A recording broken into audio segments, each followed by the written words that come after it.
darles la bienvenida a un nuevo programa de Herencia y Coherencia, historias que cambian vidas. Es un programa realizado por Cerval en Radio Universidad de Chile y es transmitido por nuestro canal de YouTube Cerval, Centro de Desarrollo Sistémico. Nuestro invitado de hoy es Andrés Montero Slavé. Él es escritor y narrador oral y autor de varias novelas. Es cofundador de la compañía de cuentacuentos La Matrioska y es director de la Escuela de Literatura y Oralidad Casa Contada. Andrés, gracias por aceptar esta invitación. Es un gusto tenerte con nosotros. Cuéntanos, Andrés, ¿quién eres? Bueno, soy Andrés Montero, hijo de Carlos, hijo de Margarita, y soy narrador oral y escritor. A eso me dedico.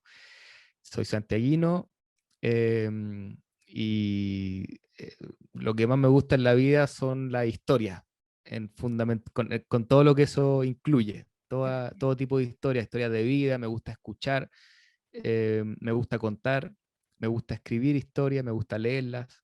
Entonces quizás lo que más me define es todo lo que tiene relación con la narración en todos sus sentidos. Genial.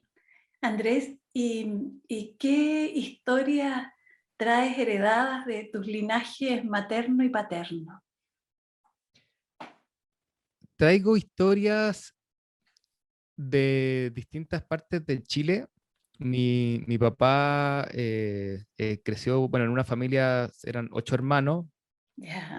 más mi abuela y mi abuelo, 10 personas, y fueron bien nómades, sobre todo como en la cuarta región, por ahí se movían, La Serena, también en el Valle de Colchagua, un poquito más acá, porque bueno, mi abuelo hacía como de todo, o sea, trabajó en ferrocarril, haciendo los rieles, trabajó como de administrador de un par de fondos, puros malos negocios, en realidad le fue pésimo. ¿Ya?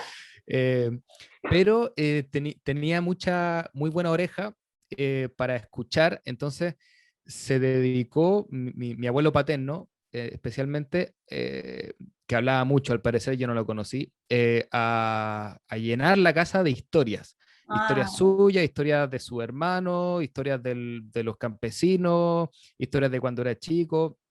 Entonces, mis tíos, pero fundamentalmente mi papá, pusieron mucha atención porque aparte parece que lo repetía, no sé, 40 veces el mismo cuento en un año, como que no tenía problema. genial. Y entonces mi papá se aprendió esa historia, y hace lo mismo ahora, desde cuando él No tuvo su replica. familia. Genial. Claro. Entonces, por ese lado, por el lado paterno, vienen muchas historias como de campo, de leyendas, de que se apareció el diablo, pero también de la vida como rural, de penas, de negocios frustrados, mucho de eso, de que tenía que presentar una propuesta para no sé qué a las 9, llegó a las 9:01 y la perdió. Eh, eso más como en el lado como familiar. Y también historias de otras personas, cuentos, chascarrillos, cuentos del tío. Cuentos del Entonces, por ese lado tío. me viene toda esa parte. Y además, mi papá y mi mamá nos contaban a mí y a mi hermano muchas historias cuando éramos chicos. Entonces, mi papá, el recuerdo que tengo yo es que era todos los días, seguramente no era tanto, pero mi recuerdo, En esa vivencia eh, del tiempo, así como... claro, cuando uno es niño como que... entonces yo me aferro a ese recuerdo, a que era todos los días, todas las noches. Eh, Alguno de los dos, mi papá o mi mamá, apagaba la luz de la pieza y se acostaba con alguno de nosotros, dormíamos los tres chicos en la misma pieza, y se acostaba con alguno y empezaba a contar. Eh, a veces cuentos así tipo cuentos clásicos, cuentos populares, a veces historias de vida, anécdotas. eh, y entonces, para mí, los cuentos y las historias siempre han sido como con la luz apagada, por así decir. Como Ah, que lo fundamental era la imaginación. perfecto. Teníamos muchos libros también, pero a mí las historias que más me gustaban eran esas de luz apagada, como con los ojos abiertos en la oscuridad, Ajá, escuchando lo que tenían que contar los papás, finalmente. así es, así es. ¿Y qué historia trae tu nacimiento a la familia de tus padres? Mi nacimiento, bueno, yo soy el quinto de seis, Ajá, entonces creo que no había demasiada novedad dentro de la novedad que siempre es un hijo. ajá, Y eh, no sabría decir como puntualmente cuál, qué historia traigo yo como cuando nací. Sí, claro, se viene como completando una familia. Aparte, yo ya era el cuarto hombre, porque solo tenemos una mujer y cinco hermanos hombres. Em, y, y sí creo que con el paso del tiempo, eh, si bien a todos nos gustaba la historia, se notaba que yo era el que tenía más interés en eso.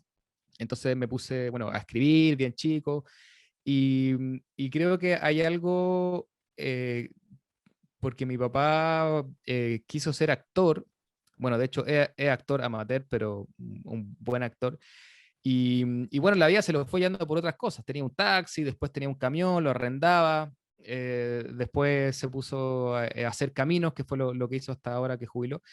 Y entonces como que no quedó espacio para el arte, digamos, para el teatro. Ahora sí, más viejo, ya como a partir de los, bueno, no tan viejo, pero como a los 55, cuando ya la cosa estaba un poquito más armada, ajá. empezó a hacer obras de teatro de forma como, bueno, autogestionada, amateur, y se fue como sacando un poco por ahí también las ganas de hacer arte.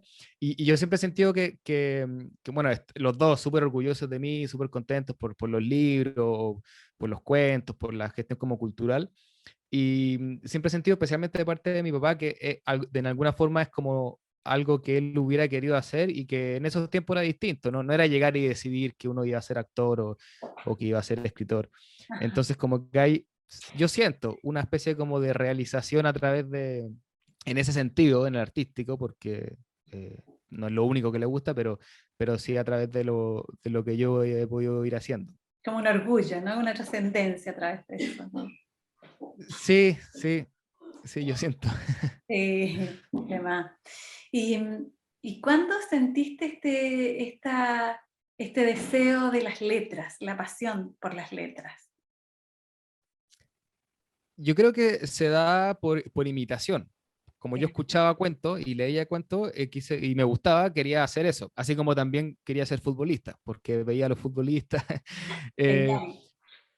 entonces, por imitación y por empezar, por tener como un eco, yo creo, de apoyo, de que yo escribía cuentos los leía en los cumpleaños para los tíos. Claro, no eran Ah, grandes cuentos, pero había como un incentivo de miren, que está haciendo esto, como de apoyar. Entonces, bueno, se me dio por imitación y también porque yo era súper mentiroso. Entonces inventaba historias todo el tiempo que yo pensaba que los demás se las creían. ya. Y, y cuando el recuerdo es que las tardes, las noches les contaba a mis papás historias que yo pensaba que ellos me creían que eran ciertas, súper fantásticas. Y, y tengo el recuerdo de un día en que mi papá de haber venido súper cansado del trabajo y me dijo, mire, Peladito, ¿por qué no escribe esto mejor? Y después me lo muestra porque yo me ponía a hablar y podía, bueno, viene mi papá cansado de la pega, entonces los niños a veces hablan mucho, no son tan coherentes, ¿verdad? Entonces yo me imagino que estaba un poco cansado y me dijo, ¿por qué no escribe esto? Y yo agarré papá y escribí. ¿Qué Y edad? entonces ¿Qué ese fue edad mi... por ahí? Y ahí tenía 8 años, estaba en 8 segundo años, básico. chiquitito. Ujú. Sí, pues y entonces escribí un cuento que era un plagio. O sea, era un cuento que yo había leído en el colegio, pero Ya. lo armé como que me había pasado a mí y todo. Eh, y claro, ahora yo no hago plagios, pero en el fondo es verdad que cuando fui más niño, la historia uno no tiene tanta, o la imaginación mía no era tanta, quizá. Y entonces, como sacar historias de otras partes y adaptarlas, me di cuenta de lo importante, o ahora me doy cuenta de lo importante que es, que en el fondo uno lo está haciendo siempre, va tomando referencias de otros lugares. Ajá. Obviamente no se puede hablar de plagio, pero sí de tomar eh, elementos del mundo, del arte y todo, para poder a partir de eso hacer algo nuevo. Y también tuve mucho apoyo en el colegio, porque algunos de esos cuentos lo mandé a un concurso del colegio de cuentos, y gané. Después supe que nadie más había participado, Oh. pero igual gané. Pero igual Entonces, ganaste. O claro, y sea, era divertido no porque, solo ganaste el premio, sino que ganaste el sitio. claro, justo eso iba a comentar, porque en el fondo, que alguien que juega bien a la pelota, por ejemplo, en un curso, no sé, pues hay 10 o 15, o a todos les gusta.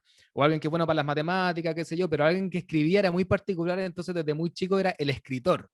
Para la Ah, familia. Entonces yo creo que fue como una especie como de programación neurolingüística, de que como todo el mundo me decía el escritor, yo era bueno, yo era el escritor. Y, y cuando me di cuenta que no era suficientemente bueno como para ser futbolista, ya elegí como a los 10 años que yo iba a ser escritor.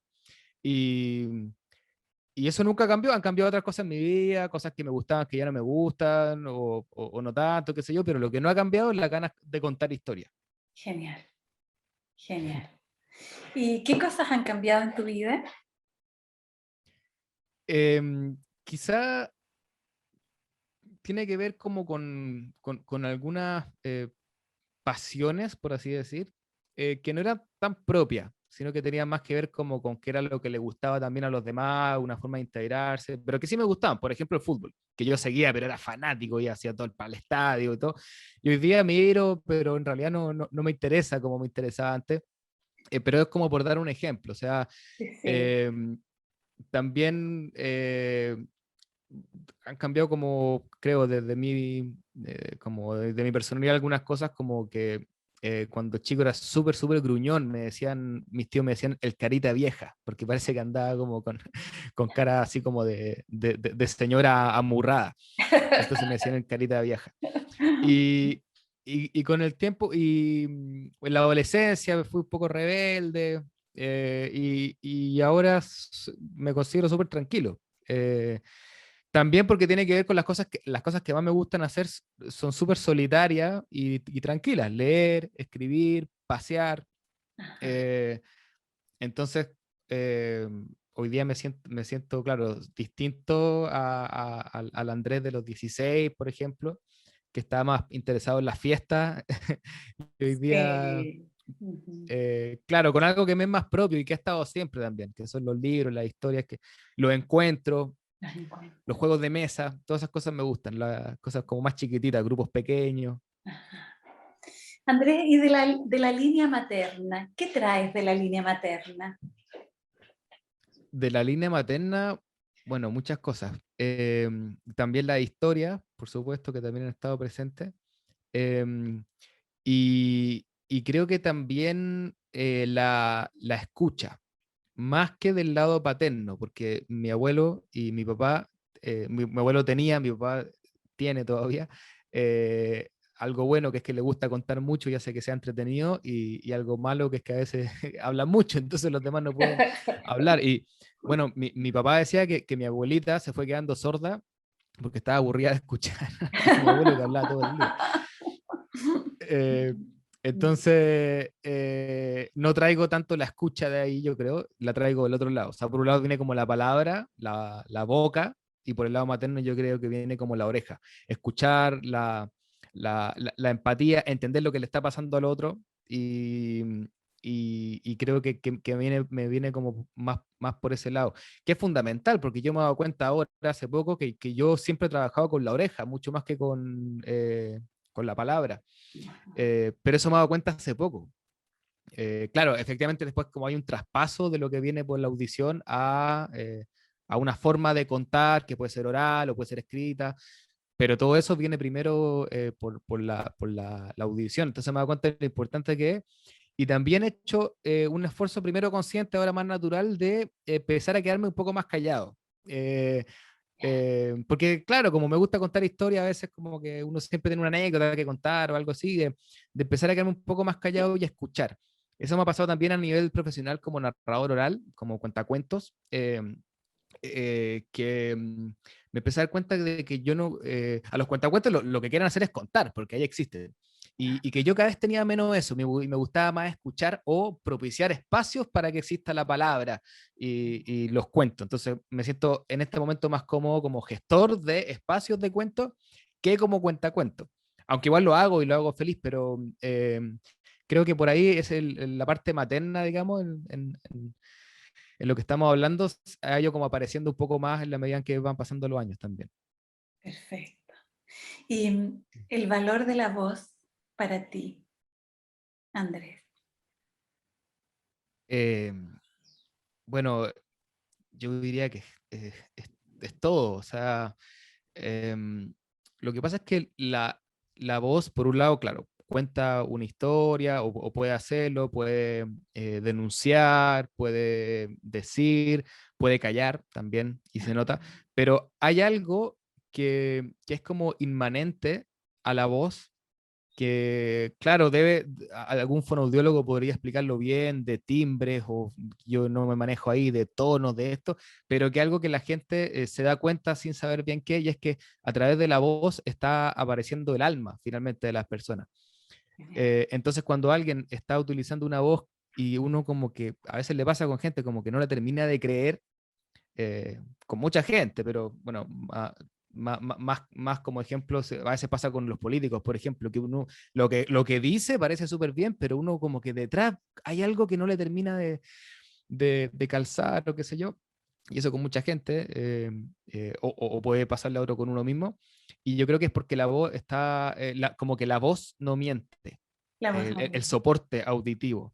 No Ok. puede mentir, lo que puede mentir son las palabras, cambiar cosas, pero la voz no miente, porque si miente uno se da cuenta. Ajá. Eh, si uno está emocionado, la voz le tiembla, si está enojado también. Si está muy contento, la voz sube y eso no tiene mucho, no, es difícil actuarlo, Ajá. ¿verdad? Eh, entonces, bueno, yo diría que eso, que la voz es como la expresión del alma. Y por eso también quizás me gusta tanto trabajar con eso y pongo tanta atención a la escucha y a las formas de decir. Porque una cosa es que alguien hable y cuente una historia, pero otra cosa es el cómo lo dice. Si acá bajó el tono, si acá lo subió. Y a eso he dedicado como los últimos años. También con las ganas de traspasarlo también a través de la literatura y que eso se note, quede ahí de alguna forma en la que todavía estoy experimentando. Pero es como que los personajes, no hay un soporte material de la voz en un libro, porque no hay audición, Ajá. pero que a través de las palabras se refleje esa Esa alma vida. de la que estaba comentando. Sí, genial.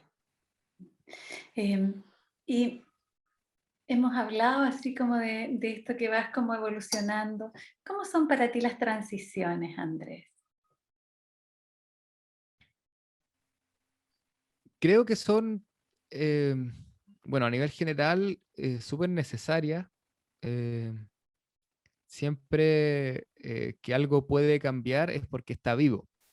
Un, un amigo me ponía el ejemplo de una rama, eh, cuando uno la dobla, si Sí. está muerta, se rompe, ¿verdad? Pero Wow. si está viva, no se puede romper porque todavía está viva. Entonces es muy difícil Flexible, romper una sí. rama. Claro, está flexible.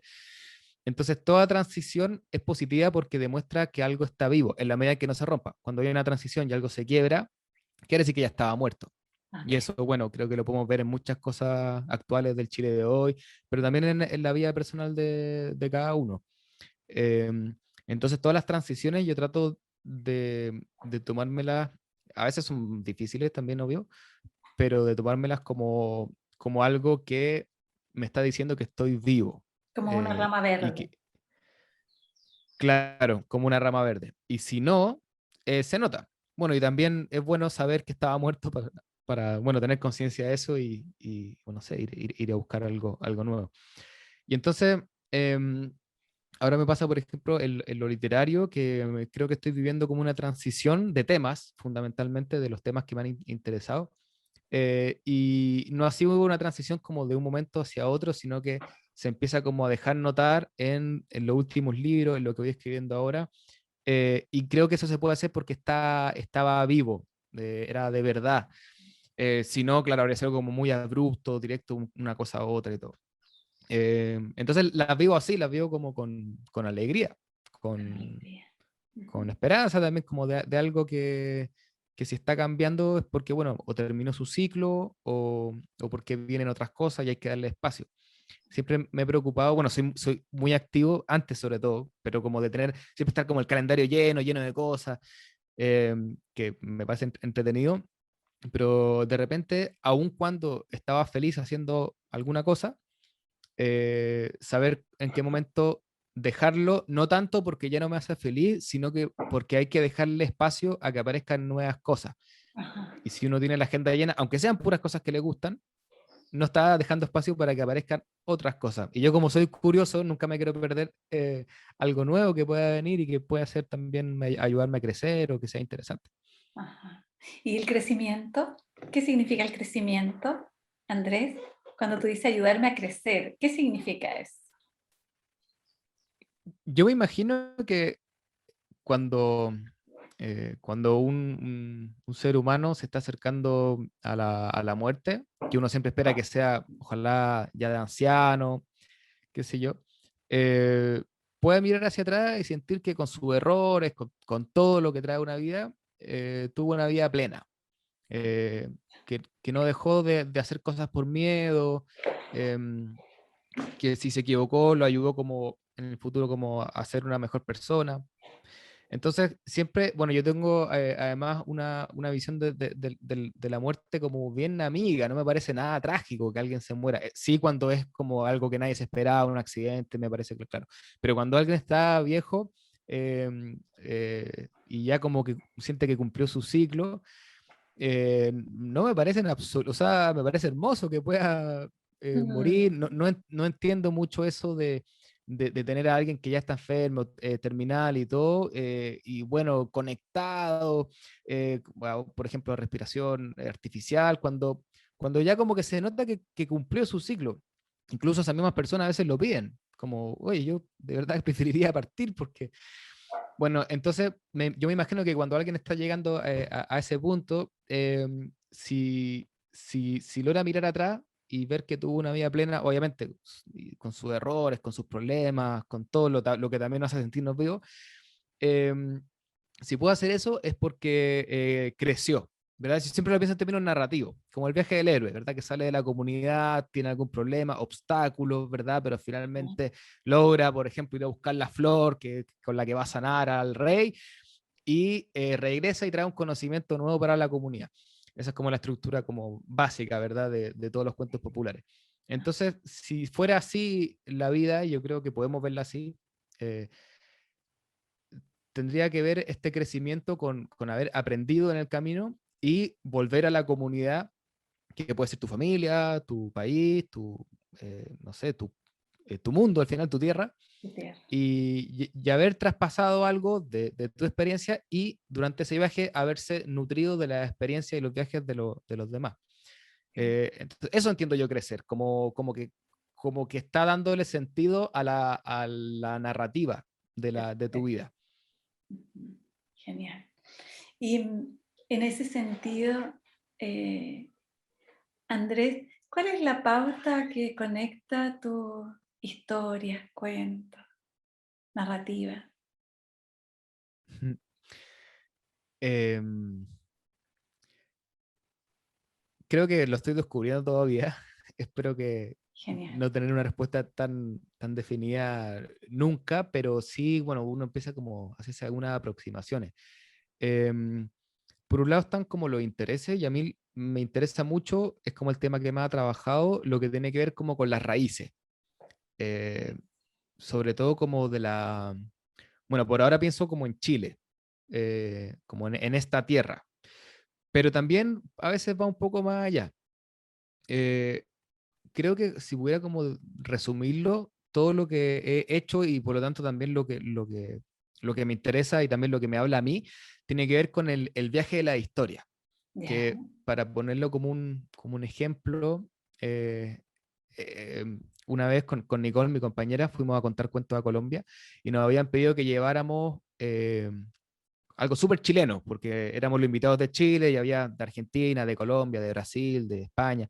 Entonces con Nicole dijimos, bueno, llevemos cuentos de Pedro Urdemales, que es como ya así lo más popular chileno. Entonces llegamos allá y era una gala con muchos narradores seguidos, cada uno contaba un cuento como de 10 minutos y cuando ya iba a tocar a nosotros, unos tres antes, contó un colombiano Entonces, bueno, Pedro Urdemales, y empezó a contar una historia de Pedro Urdemales súper colombiana. Entonces nos miramos y dijimos, bueno, no, ¿qué significa si Pedro Urdemales es chileno? Como el Condorito, no sé. Y después vino el español, bueno, Pedro Urdemalas, y contó una historia de Pedro Urdemala, y después una brasilera que contó de Pedriño Malasartes, que era el, el mismo personaje. Entonces, bueno, nosotros no recuerdo si esa vez contamos o cambiamos el cuento, ¿sabes? Pero después conversando con los demás, los colegas, todos consideraban que Pedro Urdemala era propio. Y entonces yo me puse a investigar y resulta que Pedro Urdemales primero, o sea, vino de España, o sea, que no creció acá. Claro, Ujú, hay un sincretismo y el Pedro Urdemales chileno es un poco distinto, se parece más como ujú. al diablo, como que es pícaro, es como el roto chileno y en Colombia un poco distinto, bueno, pero es el mismo personaje. Y de España, en realidad viene del mundo árabe, con otros personajes muy parecidos, pícaros también, y los árabes seguramente, según si uno sigue como el viaje, lo tomaron de los indios, donde está la historia de Nasruddin, que en el fondo es Pedro Urdemales, es súper parecido. Entonces uno dice, ah, yo pensaba que esto era mío y resulta que es de todos, es de la tierra, es de la Es un humanidad. arquetípico. Claro, es un arquetipo, y entonces, wow, uno dice, o sea, hay una historia que está como viajando y que todos la podemos sentir propia. Entonces, yo lo que une un poco lo que he hecho en la narración oral, en la literatura, con el Festival Chile Cuentos, todas como las cosas como prácticas, tienen que ver como con el viaje a la historia, de alguna forma, como si me preguntaran qué es lo que estoy queriendo decir con lo que hago, lo que estoy queriendo decir es que los cuentos, las historias nos unen. Yo lo veo desde el lado de la historia, de las voces. Hay una historia que va corriendo y va aparte agarrando, yo ocupo la imagen de que como que se acurruca la historia en la voz de una nueva persona en Alemania, por ejemplo, y de ahí viaja y se acurruca en la voz de otro, y obviamente va tomando lo que yo traigo, el alma. Y por eso Ajá, cuando uno cuenta, tiene que ser un cuento, no puede ser algo de memoria, no puede ser un cuento que le di a otro, no, tiene que ser algo que yo preparé y que está contando quién soy, porque cuando contamos un cuento nos estamos contando a nosotros mismos. Eh, entonces creo que lo que une, casi el hilo que teje todo lo que yo he tratado de hacer hasta ahora y que espero seguir haciendo, tiene que ver con eso, con que las historias viajan y nosotros somos un eslabón, una parte, un barquito de ese viaje. genial. Ujú. Andrés, y desde esa perspectiva la docencia, esto que tú enseñas, Bueno, yo, cuál es el viaje de la docencia para ti? eh, ¿Cómo te constituyes en docente? es súper especial, por un lado, como algo más de mi historia personal. Yo no fui a la universidad, o sea, fui muy poco. eh, entonces no tengo una licenciatura y entonces, por lo tanto, yo no podría hacer clase en un colegio. Que yo creo que sería buen profe, pero no puedo porque no tengo que tener un cartón. Ajá, Y como no lo tengo, bueno, no puedo hacerlo, pero como tenía este saber, digamos, esta disciplina que se va traspasando en mucho más como de maestro en aprendiz, por así decir, más artesanal en ese sentido, sí, como como un de talleres, carpintero. como del eh, renacimiento de talleres, ¿no? claro, Como tiene eso, y por eso renacentista. entonces, Sí. como renacentista, entonces lo que damos junto a Nicole son talleres. Y entonces yo, bueno, aprendí en talleres con maestros y maestras, me fui formando en distintos países también, así que ha sido también este viaje a la historia súper bonito de encontrar historias, voces, acentos. Y luego he tratado de traspasarlo yo como a gente que quiere entender de qué se trata esto de contar historias, de qué quiere hacerlo. Y es una de las cosas que más me gusta hacer dentro de todo lo de todas las cosas Sí. de gestión o de escritura, Ajá.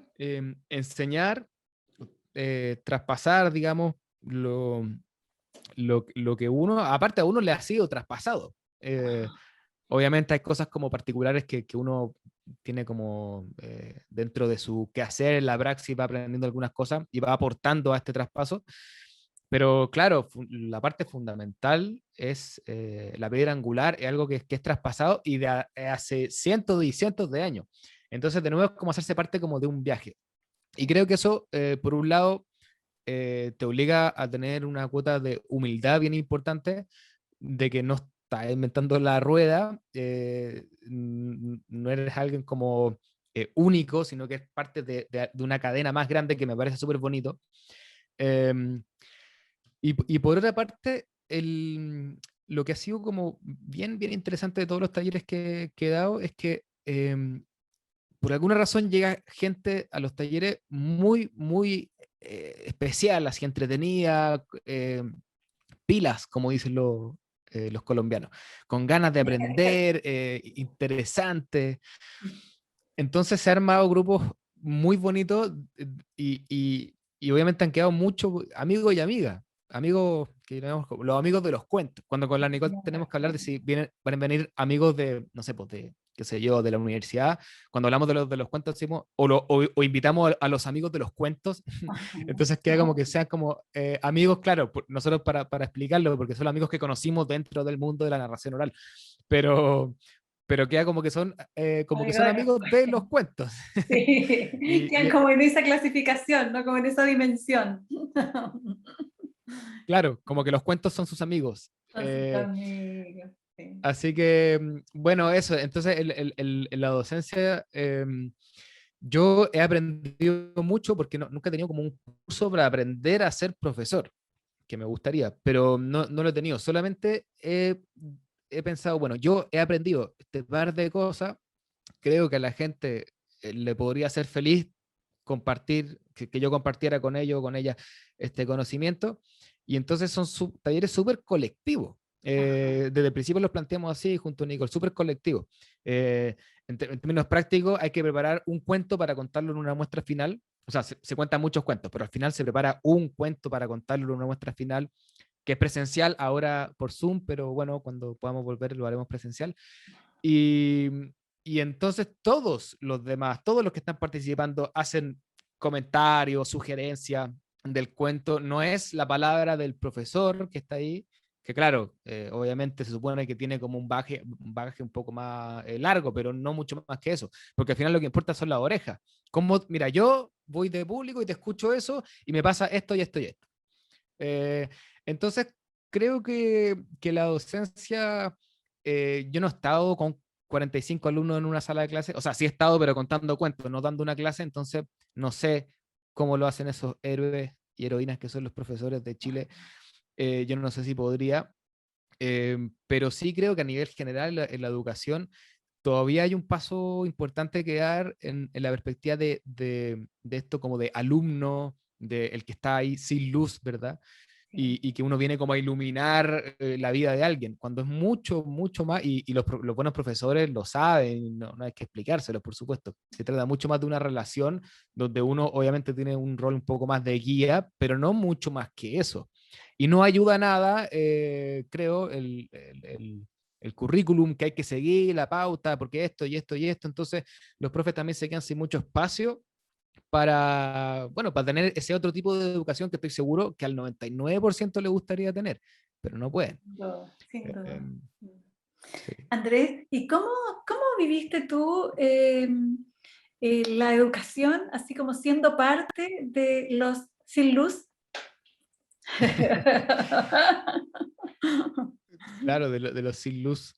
Em, Alumnos. a- sí, a mí me gustaba ir al colegio porque jugaba a la pelota, por los amigos, pero me costaba un poco el aprendizaje. O sea, yo recuerdo de niño haber llorado, haber tenido que repetir 20 veces un número 5. Tengo la imagen, y no sé si es un recuerdo o una invención, pero de tener 5 años, estar llorando, angustiado, porque no tenía ningún sentido.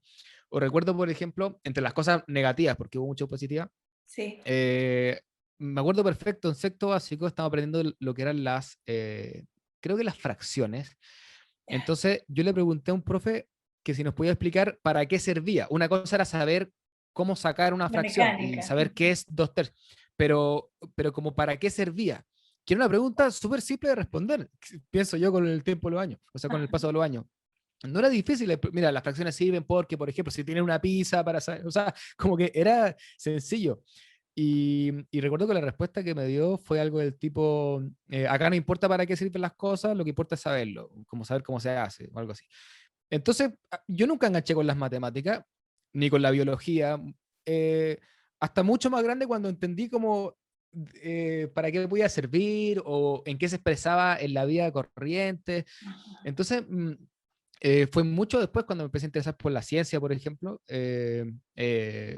muy de lejos, ¿no? No es que sea un científico, pero cuando entendí como lo bonito que era el aporte que podía hacer la química, porque la química era aprenderse una tabla periódica.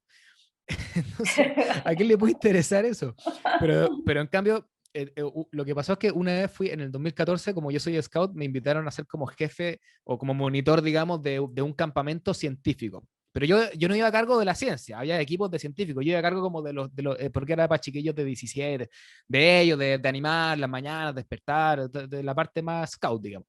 Ok. Pero yo estaba ahí, y entonces empecé a ver los experimentos, todo lo que hacían los científicos, y era una cosa increíble, y ahí como que me cambió todo el switch, pero claro, ahí yo ya tenía 25 años, o sea, ya había pasado toda la etapa de colegio, y dije, pues que esto, es que si yo lo hubiera visto así, yo hubiera entendido que si se junta tal cosa con tal cosa puede producir otra cosa, me habría interesado entender qué era H2O y F, no sé qué, pero como nunca me lo explicaron, no me fue interesante. Entonces, mi relación con la educación siempre fue como un poco rebelde, como de saber que había otra forma de enseñarlo, de explicarlo, de compartirlo y que Ay, no siempre sí. estaba. Por otro lado, tuve la suerte de estar en un colegio que tenía muchas actividades extra programáticas, que le da mucha importancia a eso, Genial. más que a lo académico incluso.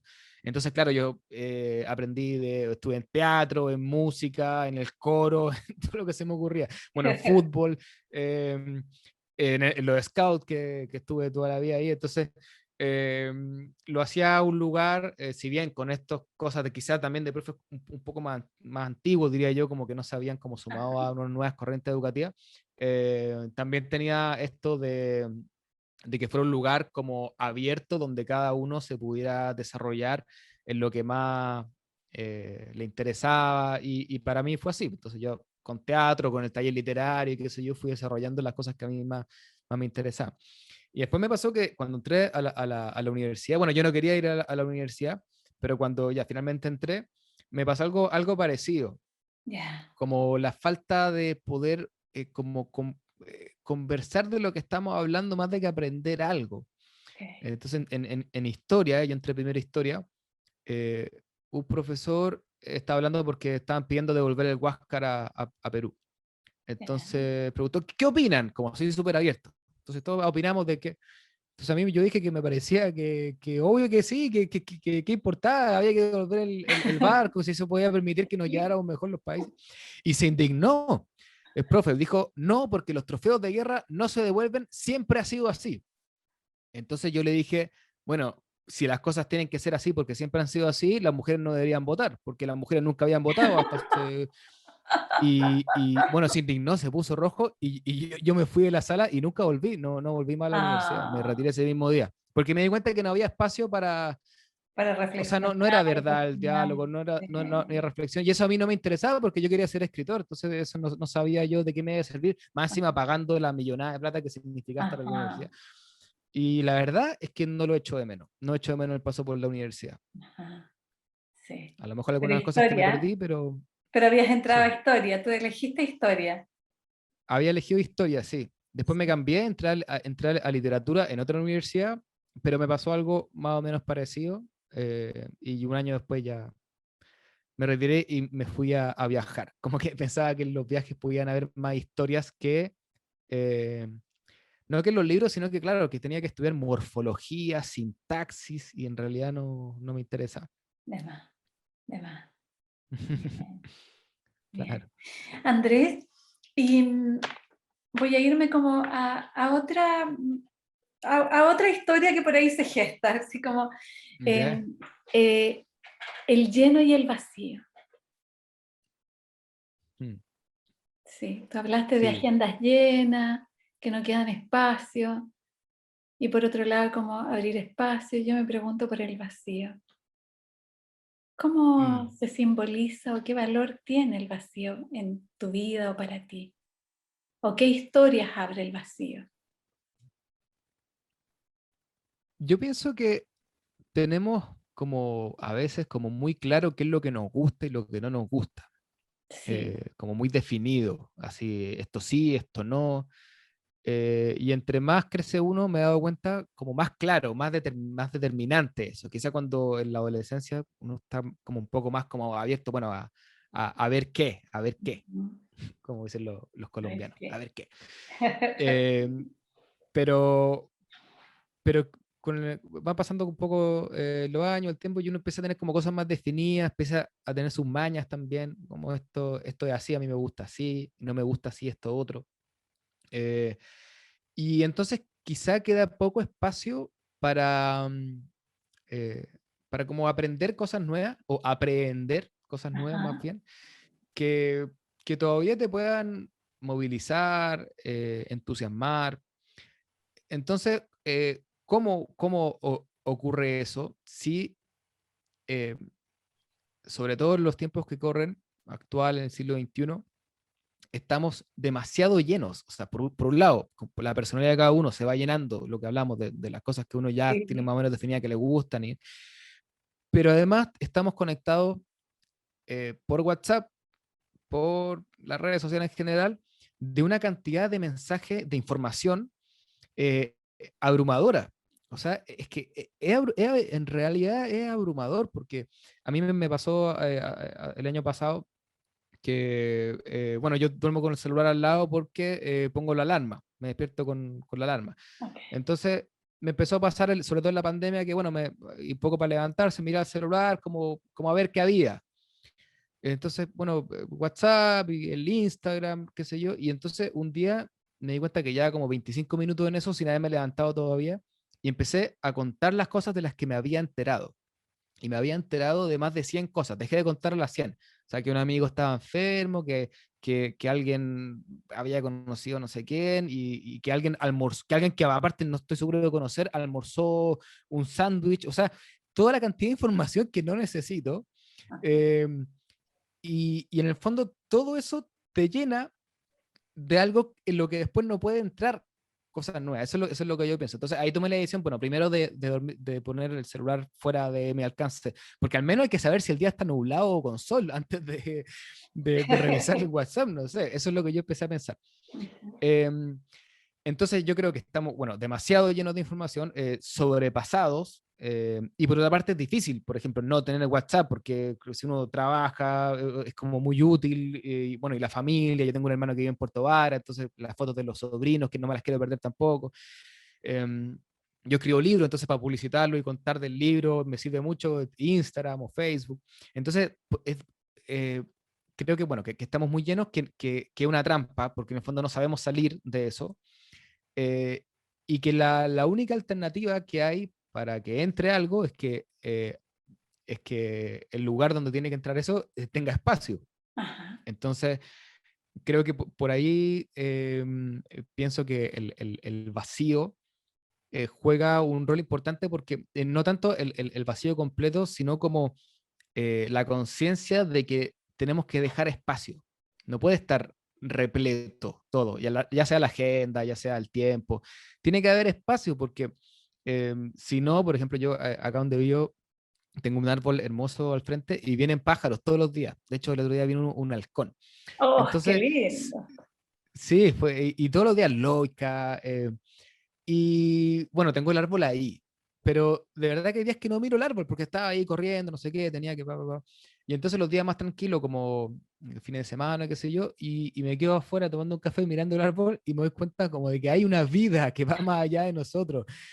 Y eso solo pasa cuando logro, ya sea por tiempo, por lo que sea, como dejar como yo más que el vacío hablo como del silencio, como el silencio como del alma, como a callar todo, A callar para todo. que, para que las cosas que ya están se queden porque tienen sentido o si no salgan, o para que las cosas que no están y que pueden hacer sentido tengan espacio, porque si no, es que no pueden entrar.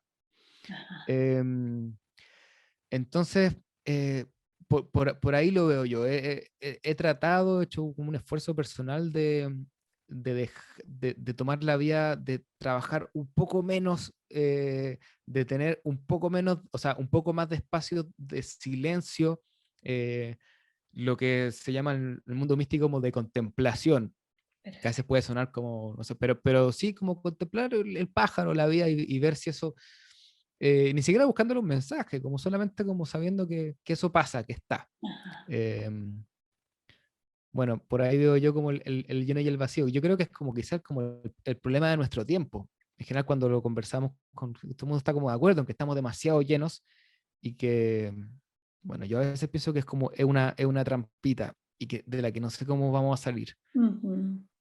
De más, de más.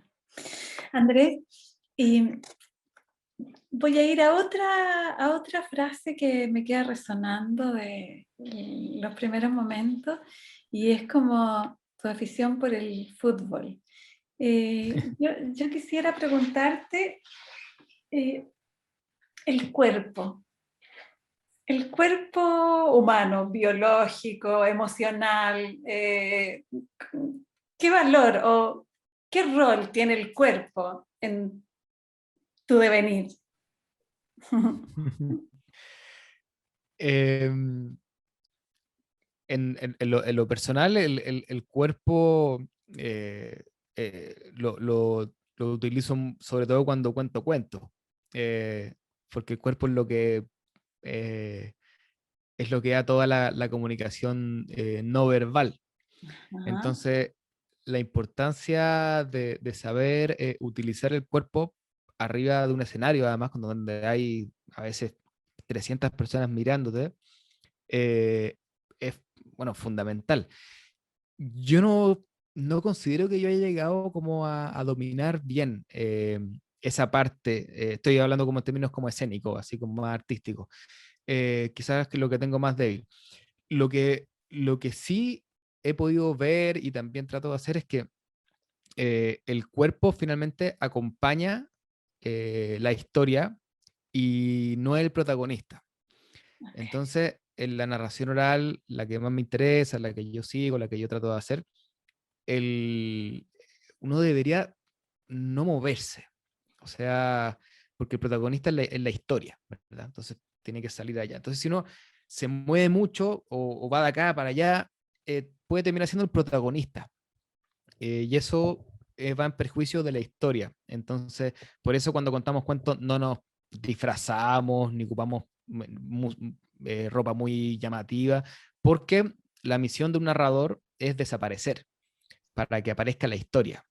Bueno, ahí aparece el vacío también, ahora que lo pienso. Ajá. Sí. Em, claro, entonces, claro, los rakugokas japoneses cuentan, por ejemplo, hincados, así como con la rodilla en el suelo, y solo ocupan las manos. Y es, claro, quizás como un extremo, o bueno, muy cultural, sería raro que yo lo hiciera, pero va un poco en esa línea, porque lo importante no es como la presencia corporal de quien está ahí, sino la historia que está trayendo. Entonces el cuerpo tiene que acompañar, El tiene cuerpo que, acompaña. claro, el acompañante de la historia. Y lo extrapolo como a la vida, eh, porque el cuerpo por supuesto que es importante, pero yo quizás no le doy demasiada importancia al cuerpo, sino que lo siento más como el acompañante, el guardián, el amigo también, como del alma al final. El amigo del alma. Entonces, ahora, por supuesto que ese acompañante, como todos lo que se llaman los cuentos populares, el dador, le llaman a veces, que es como el que le pasa al héroe las botas de 7 leguas, como el objeto mágico. Todo acompañante tiene que estar bien también. Entonces, por supuesto que el cuerpo, bueno, tiene que estar bien, trabajarse, bueno, alimentación y todas esas cosas que ahí la Nicole, mi compañera, se preocupa un poco más y trae todo eso a la casa, así que bueno, yo sigo por ahí. Ajá. Em, pero pero ciertamente nunca he sido mucho de fijarme como en mi propio cuerpo, en Ah, mi propia apariencia tampoco, sino, bueno, más como, y tampoco la de las personas, sino más como en la historia que están contando, por así decir, como una metáfora como de la vida. Em, sí, igual yo sí creo que algo como que yo podría darle un poco más de importancia o estudiarlo más, pienso en términos artísticos y vitales también. sí, yo me preguntaba, es como, ¿qué historia cuenta tu cuerpo? A propósito de esto que me dices, ¿no? Claro, Mm, la verdad es que no lo sé. Estoy pensando en gente que su cuerpo cuenta una historia. Una prima, por ejemplo, nació con unas manchas rojas en el brazo, bueno, en el cuerpo, ¿ya? y que cuando chica bueno, la molestaban, qué sé yo, y como que era un tema, no tenía ningún problema por eso, solamente era como algo como estético, Ajá. pero, y no le gustaba, se las tapaba. Entonces, claro, hoy día uno la ve y anda con sus manchas, y son hermosas, son como unos tatuajes muy Como bonitos. tatuajes, sí, Entonces, como tatu. sí, parecen, y anda así, ella es profesora y todo el mundo le encanta porque se ve súper bien. Entonces, siempre que la veo, digo, pienso en la historia que cuentan esas manchas, como de alguien que aprendió como a quererse y finalmente todo el mundo como que reconocen eso algo como súper especial y original, bonito. Entonces yo sí creo que los cuerpos cuentan, pero no sabría responder qué historia cuenta mi cuerpo. Yo creo que por lo mismo que te decía antes, porque no algo en lo que yo haya como me haya detenido mucho a reflexionar. Perfecto, genial. Andrés, vayámonos a otro sentido, la mirada, el valor de la mirada. Bueno, en los talleres de narración oral, bueno, siempre partimos, yo cuento un cuento y vamos viendo qué cosas pueden ser importantes Ya. en, para contar un cuento. Entonces, yo creo que es importante cómo uno lo cuenta, el ritmo, vamos como haciendo una lluvia de ideas de cosas que pueden ser importantes a tener en cuenta. Entonces siempre digo, mira, pero hay una cosa que nunca la dicen o muy raramente, que es la más importante y todavía no la dicen. Entonces empieza, ay, pero a ver, que la voz, el timbre, el tono, el cuento, sí, todo es importante, pero hay algo que es lo más importante. Entonces, hasta que alguien lo dice, siempre hay alguien que lo dice, la mirada. Eh, es lo más importante para contar una historia. Cuando, cuando contamos un cuento, estamos diciendo la verdad. Ahora, puede que sea una historia ficticia, pero mientras lo estamos contando, eso está sucediendo en Ajá. ese momento. Entonces, es verdad, es palabra cierta, no es una mentira. Si yo digo que acá hay un árbol, ese árbol tiene que aparecer. De hecho, los Tlaquetzki, que son, perdón, los Náhuatl, que son una tribu indígena del sur de México, eh, tienen su propio contador de historia, Ajá. como de la tribu, y se llama Tlaquetzki en náhuatl, que quiere decir en español sería aquel que al hablar hace ponerse de pie las cosas. Me parece tan bonito, es como una definición hermosa de lo Precioso, que puede contar precioso, lo que sí, hace un narrador. Entonces, sí. claro, aquel que al hablar hace ponerse de pie las cosas, significa que lo que yo estoy levantando aquí es verdad, porque tú lo tienes que estar viendo. Y si no lo estás viendo, si no puedes poner tu mirada sobre eso que yo te estoy diciendo que sí está, lo que estoy diciendo no es cierto. Entonces, eh, pasa mucho que uno está hablando con alguien, sobre todo cuando uno era más chico, yo me acuerdo que uno estaba haciendo una mentirita, dice, pero es verdad, sí, mírame a los ojos. Entonces, Mira, claro, el que no puede mirar a los ojos es el que está mintiendo. ajá, Solamente puede decir la verdad el que mira a los ojos y uno a través de los ojos sabe si eso es cierto. Entonces, es interesante que me preguntes por la mirada porque para un contador de historia lo es, si está en escena, porque también podemos contar cuentos a través de la radio, en otros soportes, pero si está en escena con el público ahí, es todo, es todo. Eh, hay un narrador igual, Pablo Albo, que es español, que decía que igual es como un elástico, o sea, porque Porque si yo, por ejemplo, tengo 20 personas de público, tengo que posar la mirada en cada uno porque le voy como tirando el elástico así. Pero decías, si me mantengo todo el tiempo con una sola persona, ese elástico se tensa tanto que se rompe, porque al final uno te puede mirar incomodando. Si alguien te mira así todo el tiempo y no te deja mirar, después uno ya se empieza a poner nervioso. Entonces, quizás se cuenta mucho más con los ojos, hasta incluso que con la voz.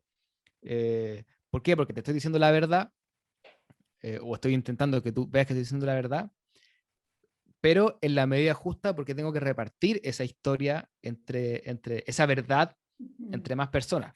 Y por eso a mí, por ejemplo, me resulta muy difícil, casi imposible contarle una historia a una sola persona. Eh, Puedo resumirle una historia, contarle una anécdota o el argumento de una historia, pero contarle una historia como si estuviera en un escenario a una sola persona me resulta imposible, porque no soy capaz de hacer que ese elástico que es la mirada no se termine de romper. Eh, entonces, es para mí mucho más sencillo contarle a 100 que a uno. Sin duda. Y creo que tiene que ver con la mirada, o por decirlo de otra forma, como con las dosis de verdad. Así Con las como si dosis de verdad. alguien te habla así, es difícil. Y bueno, y si yo me pongo como público, también me incomoda que me miren todo el rato, ¿verdad? Eh, entonces, como bien sutil el tema de la mirada en la narración. Y bueno, y llevándolo al otro aspecto de la vida, creo que eso, que el que no te puede mirar a los ojos es porque lo que dicen no es cierto. Eh, o bueno, o también puede ser porque le dé mucha vergüenza. Eso a veces también pasa que uno no puede mirar a los ojos. Pero quizá tiene que ver con eso, con que en el fondo, si te miro a los ojos, me vas a poder ver cómo soy y como tengo mucha vergüenza, no quiero que me mires porque vas a descubrir la persona que realmente soy, ¿verdad? Eh, Así que bueno, eso en relación a la mirada, bueno, fundamental en realidad. Sí, sea como fuere, el no mirar implica ocultamiento, ¿no? Sí, por ahí. Totalmente, claro. Em, y la belleza, Andrés.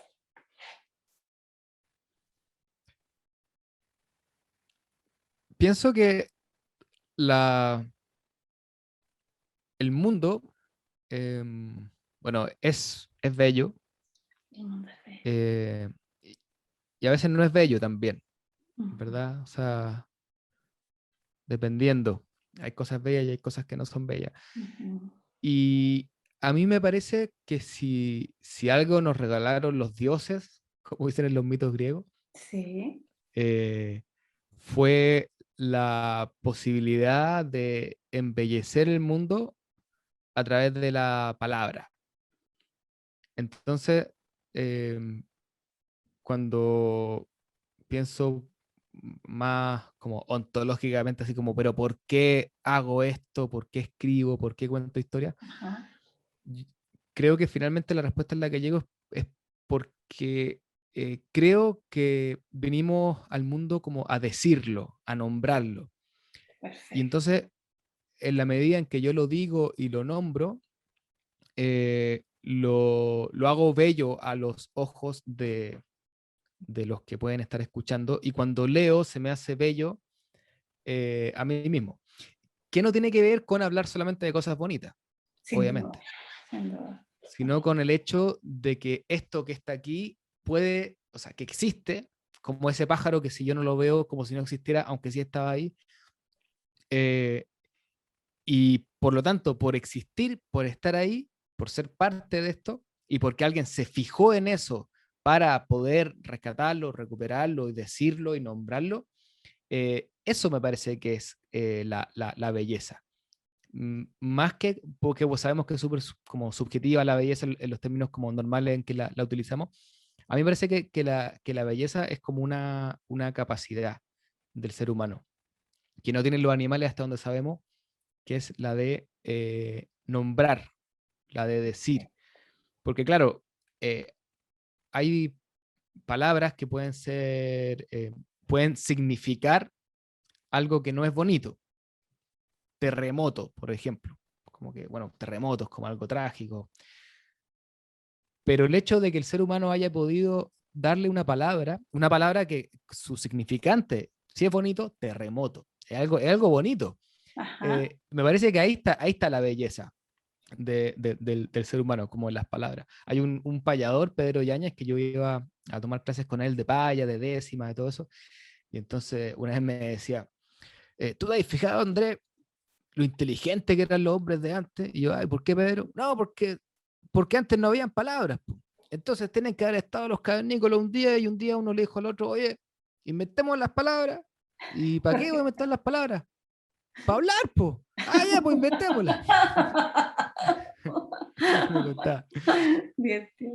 Bueno, yo me reía mucho con Pedro porque él es un mentiroso, como del género literario de la mentira. Entonces contaba esas cosas, pero claro, detrás de eso para mí había como claro, una belleza en el hecho de que el ser humano pueda decirlo, que creo que ahí se juega. Que ahí se juega. Porque incluso uno puede hablar de cosas bien trágicas, bien terribles, pero unir las palabras de cierta forma que, que generan un placer al ser leída o escuchada. Entonces, claro, hay libros que hablan de cosas trágicas de la guerra, pero que a uno les genera placer leerlo, y no porque le genere placer la guerra, sino porque le genera placer cómo alguien pudo escoger estas palabras en este orden para hablar de eso, de lo que nadie quiere hablar. Y eso es la Perfecto. belleza para mí. Genial, genial. Estamos en los últimos minutos de nuestra entrevista, Andrés, y, y yo quisiera preguntarte, quisiera hacerte la pregunta sobre el amor asociado a las historias.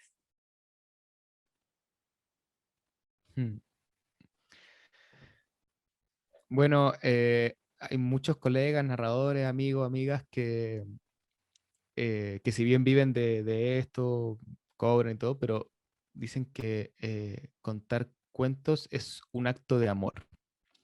Eh, Leía también un libro, El infinito en un junco, que aprovecho de recomendar, de Irene Vallejo. Se trata de la historia de los libros, del soporte material, cómo ha Ah, ido pasando y todo. Y en alguna de las partes ella decía que, bueno, ella contaba que su mamá le contaba cuentos, así como a mí cuando chico también, y ella decía que nunca nada le pareció más hermoso que esa imagen, su mamá contándole un cuento, porque decía, el que está contando un cuento para otro está deseando el placer del otro.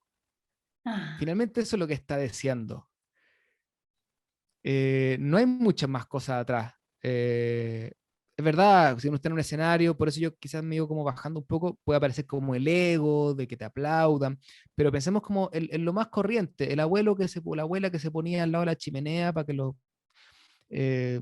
nietos, los hijos escucharan el cuento, era darle un espacio de placer al otro.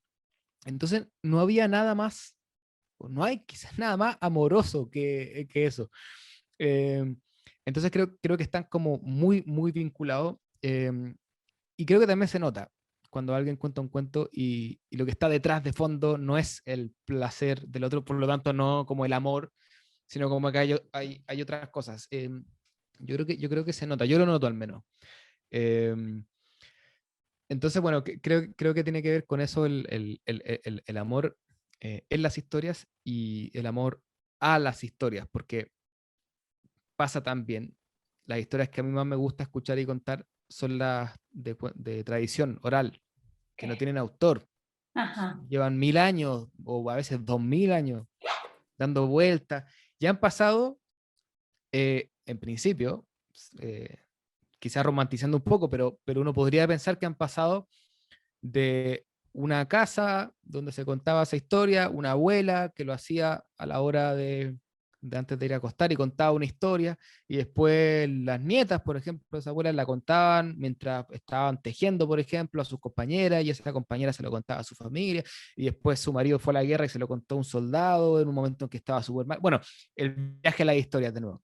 El Entonces, viaje en cuando las yo cuento esa historias. historia, Ujú. si a mí me llega esa historia porque la escuché, porque la leí, la encontré o lo que sea, y yo la cuento buscando también el placer del otro, me estoy haciendo parte como de una cadena que no es solo de la narración de historias porque sí, porque lo pasamos bien, nos entretiene, o porque tienen un mensaje, lo que sea, sino también como de una cadena, eh, de amor al final, Una cadena de amor. porque han sido entregadas generalmente, yo sé que puede ser como romantizando un poco, porque no necesariamente han sido así, pero sí quizás la mayoría de los casos, porque han buscado el placer del otro y entonces yo soy parte de esa cadena. Y así como yo entrego esa historia, pucha, me llegan muchas de vuelta. Sin Entonces alguien duda. después te escuchó y te dice, oye, yo te escuché, pero mi papá contaba una versión diferente de no sé qué. O bueno, o como tengo la oreja atenta, las antenitas paradas, me llegan historias todo el tiempo. Y no sé, a mí me llena eso. Entonces pienso que, y también tal vez por eso tanto o he puesto mi empeño, o finalmente parece que va a ser así, he dedicado mi vida a esto, a la historia, porque creo que la humanidad es más feliz cuando hay cuentos, cuando hay historia. Estoy convencido de eso. Entonces, claro, yo decía, con la Nicole siempre decimos, bueno, si nos gustara, no sé, el básquetbol y nos pareciera que el básquetbol hace que la gente sea más feliz o qué sé yo, bueno, haríamos todo lo que hacemos con, no sé, el básquetbol o lo que sea, pero nos gusta la historia Nos y nos gusta. parece, estamos seguros de que hacen más feliz a la gente, entonces tratamos